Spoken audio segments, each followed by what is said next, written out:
This is homegrown sage, and sage is used for blessing. It's sacred.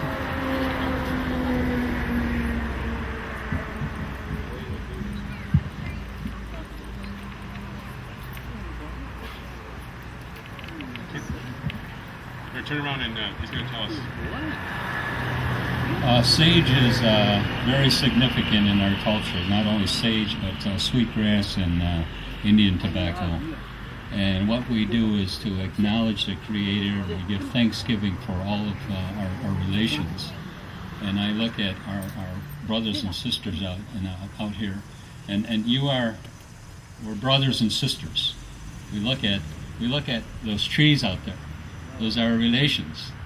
And in the Lakota language, it is mitakweoyasin, is thanks for all my relations, includes the dogs, the animals, the birds, the trees, the grasses, the waters, the sky, the sun, the moon.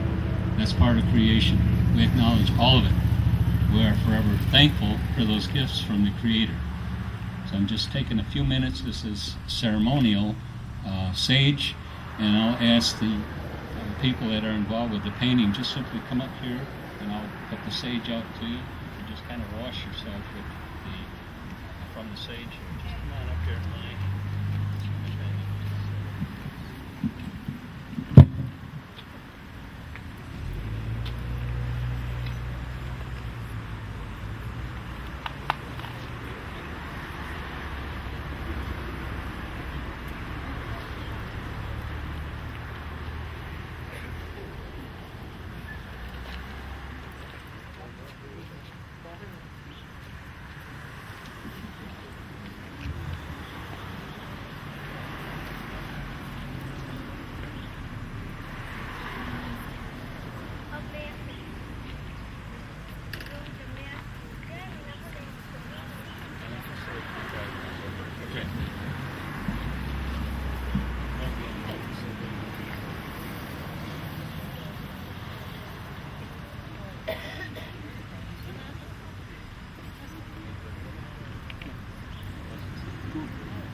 Thank you, Al.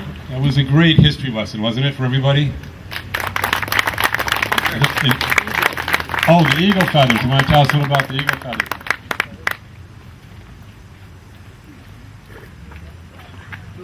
Well,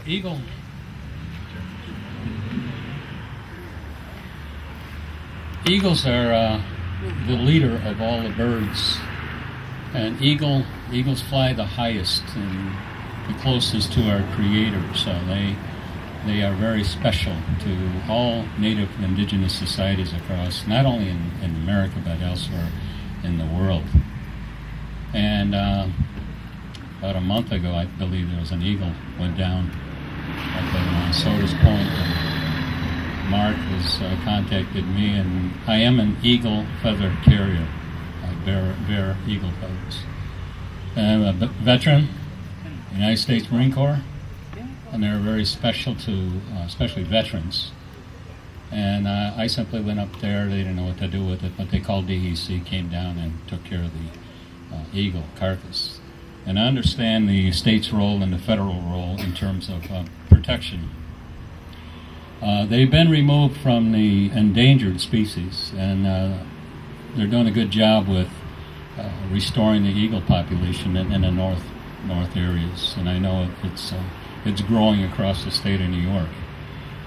But I want to say that these are not eagle feathers, by the way. Okay, these are hawk feathers. And actually, this is my daughter's fan. This is her dance fan.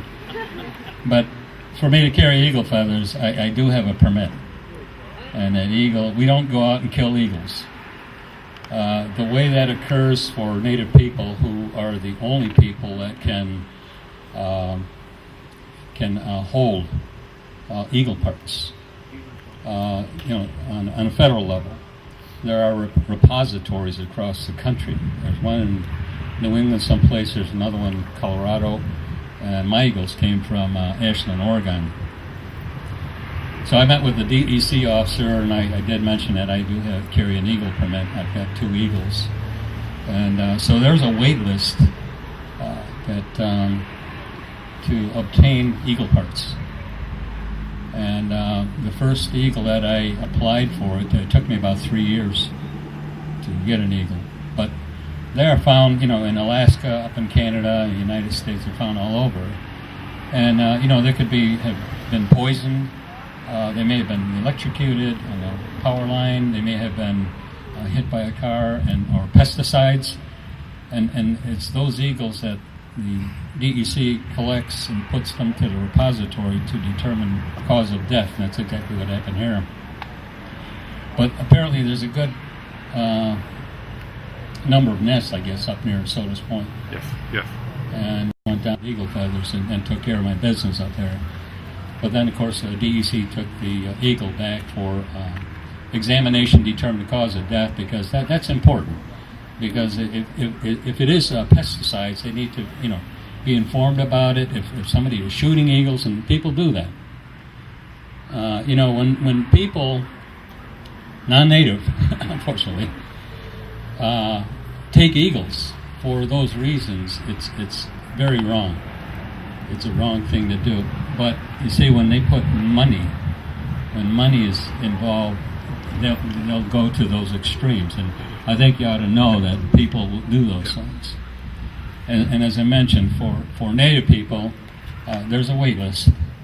And if I wanted to pursue that, I'd have to make my application and wait till an eagle, was available. And there's something like, maybe 800 to 1,000 applications, on that wait list. So everything that you would see at a powwow or any native carrying eagle feathers is very special status, and the treatment is very significant as to how we treat all animals and people. So a little bit of background on eagles, as Mark had asked me to elaborate on. I am an eagle feather bearer carrier. I understand the protocol and things that need to be done and how to take care of these things. Thank you, Mark. Mark's going to play some rock and roll here, I guess, huh?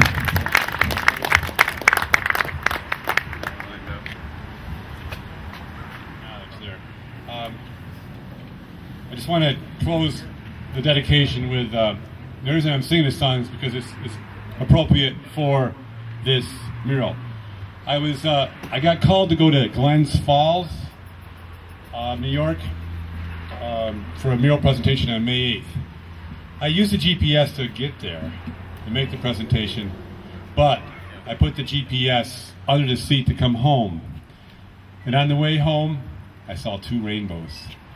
How many of you have seen 2 rainbows in one day? That's pretty good. I'm proud of you guys. You're outside a lot. That's good. Good stuff. And I came home and I put it on Facebook, and Sally Millick said, "Where's Sally?" There she is. She says, "Rainbows follow you everywhere." And I said, "That sounds like a song." So I wrote a song, and Sally did too. Maybe she'll share her song later. So this is the song, "May Rainbows Follow You," which I wrote shortly after I got back.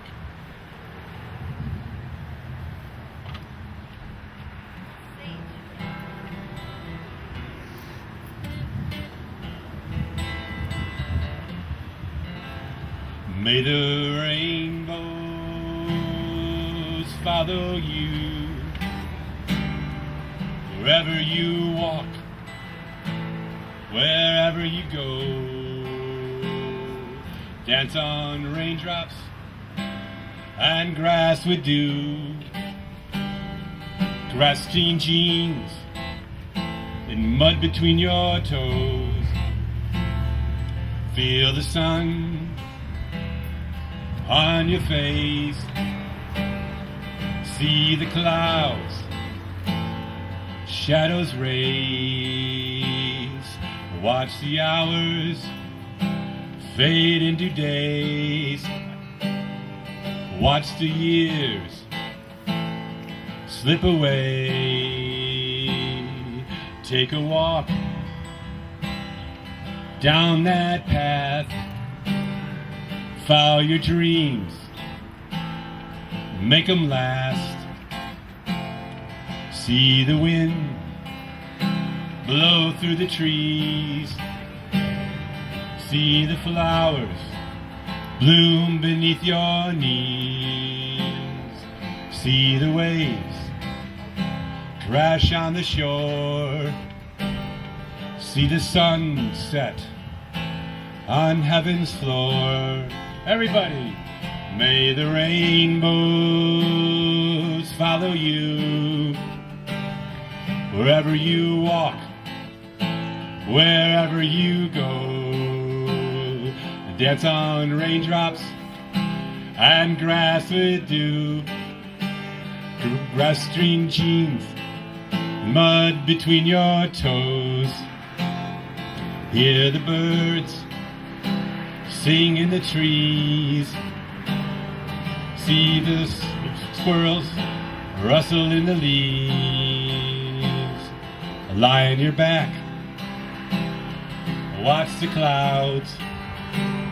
Stay until dark and wait for the stars.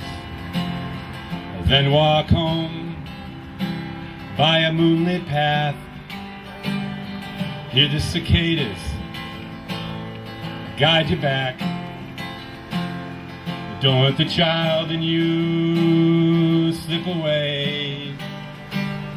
Discover life's mysteries every day. May the rainbows follow you wherever you walk, wherever you go.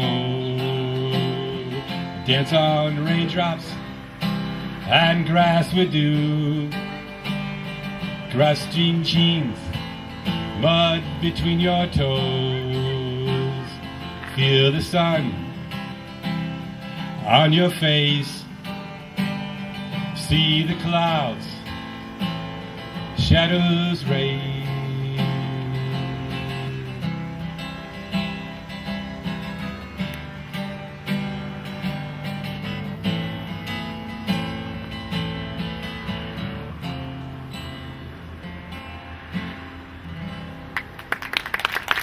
Thank you. May the rainbows follow you everywhere and into the center of the universe in Macedon, New York. Thank you. Oh, yes. Where's John? We have a very large cake for a very special person. He had to leave, but let's eat his cake anyway. John, it's his birthday today. Okay. Oh, Beth's got one more thing to say. This is something that actually was sent to me in an email from Mark. Without history, we're nothing. We are a floating leaf on the water. The ruins of Rome are as important to our local history as we, and save we must. And that's by Anne Hotchkiss out of Lyons. And we are saving her peppermint building. But it's here, too. Yes, yes. We are saving history. And you can read the quote by one of my favorite movies was Field of Dreams. And in that movie, it reminds us of a place that once was and can be again. And this can be a special place again. You can make it happen. The people that live in this community, the fabric, bring it together. You know what I want to see here? A public park. I want flowers here that you can sit here and watch butterflies and hummingbirds and real come up and sit here and relax and drink a cup of coffee from books, etc. So, thank you very much for coming out today, and Al will be around and all the artists to talk to. So thank you.